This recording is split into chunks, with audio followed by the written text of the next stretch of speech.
Iran जंग के तनाजुर में अमरीकी सदर ट्रंप ने एक और बड़ा दावा कर दिया। कहा कि वो जल्द आपने हुर्मुज़ को अमरीका का इलाका करार देने का ऐलान करेंगे।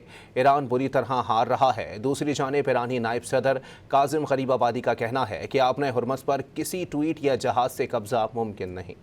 अमरीकी सदर डोनाल्ड ट्रंप ने दावा किया है कि बहुत जल्द वो आपने हुर्मुज़ को अमरीका का इलाका करार देने का ऐलान करेंगे। न्यूयॉर्क में जलसे से खिताब में ट्रंप ने कहा, इस वक्त ईरान को बहुत बुरी तरह शिकस्त हो रही है। आपने हुर्मुज़ में अमरीकी नाकाबंदी नाफिज है और अब कोई भी जहाज अमरीका की इजाजत के बगैर इस रास्ते से नहीं गुजर सकता। Pretty soon I'll be declaring the Hormuz Strait a territory of the United States.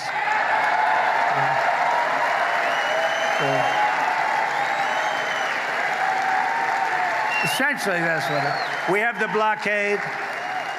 No ships get through unless we want them to, because we cannot let Iran have a nuclear weapon. अमरीकी सदर Donald Trump के आपने Hormuz को अमरीकी इलाका करार देने के बयान पर ईरान के नायब वजीर खारजा काजिम गरीबाबादी ने दो टोक पैगाम में कहा कि आपने हुर्मुज़ ईरान का था, है और रहेगा। एक्स पर जारी बयान में काजिम गरीबाबादी ने कहा कि आपने हुर्मुज़ पर किसी ट्वीट और तैयारा बर्दाश्त बहरी जहाज से कब्जा नहीं किया जा सकता। ईरान ने आपने हुर्मुज़ के लिए स्ट्रेटेजिक एक्शन प्लान की मंजूरी दे दी। हुर्मुज़ से मुतालिक अहम इजलास में अमरीका इसराइल के जहाज़ों को हुर्मुज़ से गुजरने की इजाजत न देने की करारदाद भी मंजूर हुई। दूसरी जानिब ईरानी वजीर खारजा अब्बास अरागची ने वाज़ेह किया कि पैगामात के तबादले का मतलब ये नहीं कि मुज़ाकरात हो रहे हैं। सालिस ममालिक पाकिस्तान और कतर ईरान के साथ पैगामात का तबादला कर रहे हैं, जिसका हरगिज़ मतलब ये नहीं कि मुज़ाकरात हो रहे हैं।